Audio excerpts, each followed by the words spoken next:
今日嘅影片內容相當瘋狂，你哋將會睇到以下驚人畫面，神秘現象頻頻出現，天空呈現怪異色調，同埋人哋拍到嘅不可思議畫面，令人感到好唔安。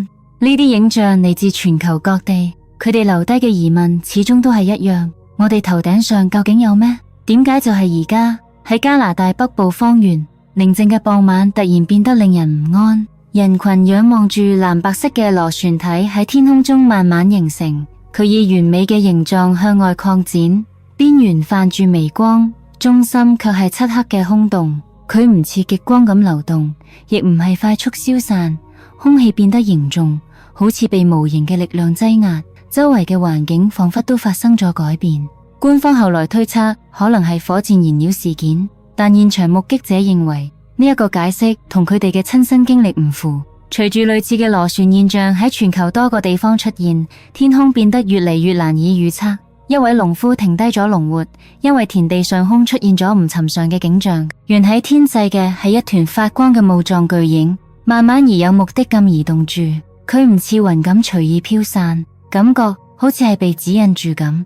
當佢注視住時，輪廓逐漸清晰，喺佢眼中嗰個形狀似耶穌。眼前嘅景象強烈到令佢停低咗一切，無論呢一個係靈性啟示、視覺幻象，定係其他完全唔同嘅存在。呢一刻令佢心神震顫，類似嘅際遇越嚟越難用巧合解釋。你覺得呢個究竟係咩？請喺評論區同我哋講下。當紅光籠罩住天空嘅時候，小鎮嘅居民都停低咗手頭嘅活，光芒喺雲層之間蔓延，仲以緩慢嘅脈動明滅閃爍。呢啲唔似閃電，亦都唔似霧光，佢嘅運動軌跡帶住目的性，好似天空本身有生命咁。好多人成日企喺外面，沉默咁注視住，不確定眼前發生嘅一切。古老嘅傳說將赤紅嘅天空視為警示，呢個念頭喺人群中迅速蔓延。黎明時分，光芒消散，但人哋仲感到某種變化已經發生，而呢一切絕對唔係偶然。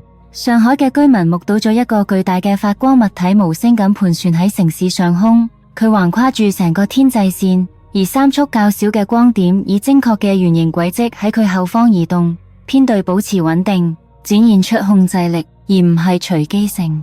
官員否認咗無人機活動，但冇俾出明確嘅解釋。數日後，澳洲珀斯都出現咗類似嘅情況，兩地之間嘅距離令呢啲目擊事件更加難以忽視。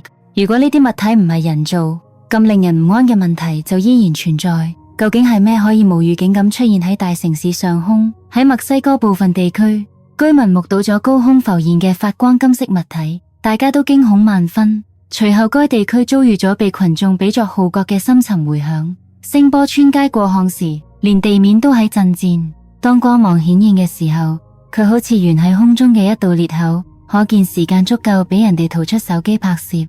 好多人成日注意到，之前加州都有類似嘅天空異響報道，兩地嘅現象似乎喺形成某種無法解釋嘅關聯。2024年12月，塔爾薩嘅居民目睹咗天空出現咗無法解釋嘅異變，明亮嘅藍色方塊喺雲層中顯現，排列成完美嘅網格。呢個圖案持續咗近20秒，清晰而穩定。有人錄低咗呢啲保持形狀嘅線條，睇落好似人工造物，而唔係自然現象，唔似閃電，亦唔似無人機或者反光，好似天空之上隱藏住某種結構，短暫顯現咗真容。當網格狀光芒消散時，留低嘅不安念頭係：天空可能唔係表面咁空無一物，嗰啲係煙花咩？唔可能。致所有目擊者喺印度嘅蒂魯帕蒂，一名司機望住地平線時發現咗異常，城市上空嘅雲層形成咗皮濕爐塵嘅清晰輪廓，靜止唔動，好似喺觀察下面嘅一切。周圍嘅人都難以置信咁停低咗腳步，不確定呢個係視覺錯覺定係自然雲層。呢個形狀唔似普通嘅雲咁飄移，其清晰嘅輪廓令好多人成日覺得佢唔係普通雲，仲係一個恰逢其時顯現嘅靈性指兆。喺巡航高度時，一名乘客透過飛機舷窗望見咗唔合常理嘅景象。飛機下面雲層泛住深橙色光芒，近乎赤紅，好似熔岩鋪滿天際。呢啲絕對唔係普通嘅日出或反光，光芒穩定持續，強烈而唔自然。佢即刻開始錄影，雲層唔似氣象奇觀，倒似係燃燒嘅地表，將下面嘅世界籠罩住。呢段視頻好快傳播開，觀眾哋稱之為天火。有啲人將佢同古老預言聯繫埋，描述全球動盪前天空異變嘅現象。從悠悠000米高空目睹呢個景象，令人大大確信一件事：嗰度嘅蒼穹已唔再似以往。一位男子由公寓視窗俯瞰寧靜城市嘅時候，突然察覺到異樣。幾個明亮嘅球體高懸喺夜空，持續散發住穩定嘅白光。佢哋唔似飛機咁閃爍，周圍亦完全寂靜無聲。當佢繼續拍攝時，呢啲光球開始同步移動，以平穩嘅姿態喺雲層中有規律咁穿行，幾乎好似經過編排。呢種移動顯得刻意而精準，絕對唔係隨機發生。喺加州，一名男子行出屋外嘅時候，晴空萬里，頭頂突然湧現咗濃煙。佢憑空出現，冇風兆亦冇預警，雲層靜止唔動，濃密得唔自然。佢開始錄影並放大畫面，試圖搞清楚眼前嘅景象。煙霧入面有明亮嘅光點穿透而出，嗰啲小孔洞穩定而規整。冇火災，冇飛機，亦揾唔到其他合理解釋。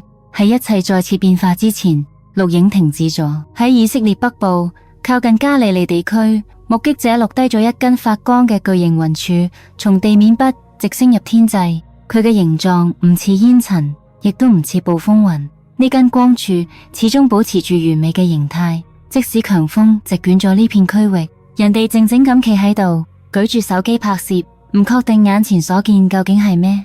單憑所處嘅地方，就令呢一刻顯得更加沉重。呢片土地同古老傳說同長久信仰緊密相連，而咁規整嘅物體喺度顯現，令眾人感到唔安。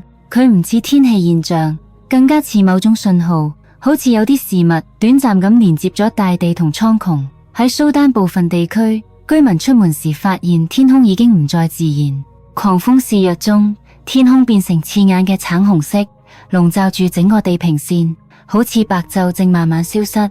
街道慢慢安靜落嚟，鄰居們紛紛聚集，但唔確定自己目睹咗啲咩。好多人成日感受到嘅係恐懼而唔係好奇。有啲人將呢個景象同宗教中關於天象警示嘅預言聯繫埋，覺得呢啲絕對唔係偶然嘅天氣現象，似乎突然顯現咗某種關聯。喺中國某座都市，當多個發光球體出現喺空中時，居民紛紛停低手頭嘅工作，啲光點無聲咁懸浮住，緩慢脈動，好似由某種未知能量驅動。佢哋唔散開，亦唔無序移動，反而佢哋同步變換位置，始終保持住間距同埋隊形。目擊者話，嗰一刻充滿緊張感，而唔係興奮，唔似係慶典或者表演，更似係觀察。類似嘅目擊事件持續出現喺全球各地，每一個現象都留低同樣嘅疑問：我哋頭頂上究竟有咩嘢喺移動？歡迎喺評論區分享你嘅睇法。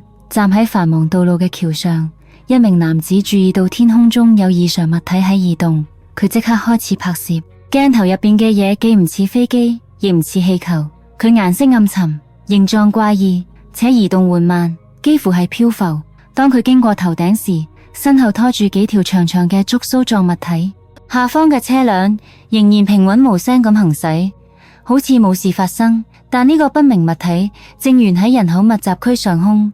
即使反覆回睇呢段錄影，呢名男子仍然話唔能夠解釋自己捕捉到嘅畫面。墨西哥嘅一場夜雨風暴中，一名拍攝天空嘅男子突然注意到異常現象，喺烏雲深處赫然浮現出一隻輪廓分明嘅眼睛狀物體，似乎正向下凝視住。隨住拍攝繼續，影像越嚟越清晰，令後嚟觀看錄影嘅所有人都感到唔安。部分觀眾認為呢個只係空想性錯覺，大腦喺無規律嘅地方揾規律，但有人指出呢個形狀睇落異常精確且刻意，隨住風暴移動時隱時現。古代文獻常以提及天空異象喺動盪時期會顯現不祥之兆。喺蘇格蘭高地嘅一次家庭旅行中，一個毛茸茸嘅小球突然朝住鏡頭滾過嚟，佢彈跳嘅樣子顯得唔太自然，令所有人都停低咗腳步。當呢一段視頻被傳到網上之後，觀眾發現佢符合傳說中哈吉斯獸嘅描述。據講呢一種生物嘅腿長短唔一，方便喺陡坡上奔跑。有啲人覺得好有趣，但其他人就無法解釋呢種奇怪嘅運動方式。呢一段視頻顯示，即使係睇似無害嘅生物，喺鏡頭捕捉下，亦都會令人質疑現實嘅真實性。係一個晴朗嘅日子，目擊者拍到咗雲層中逐漸成形嘅輪廓。唔少人認為佢酷似耶穌，高懸喺大地之上，可以聽到下面人群嘅瞌泣同埋祈禱聲。眼前嘅景象顯然令佢哋深受震撼。嗰個人影唔係劇烈移動，亦唔係即刻消散，佢保持形態數秒後，視頻突然中斷。信徒哋好快就稱佢為真正嘅神蹟。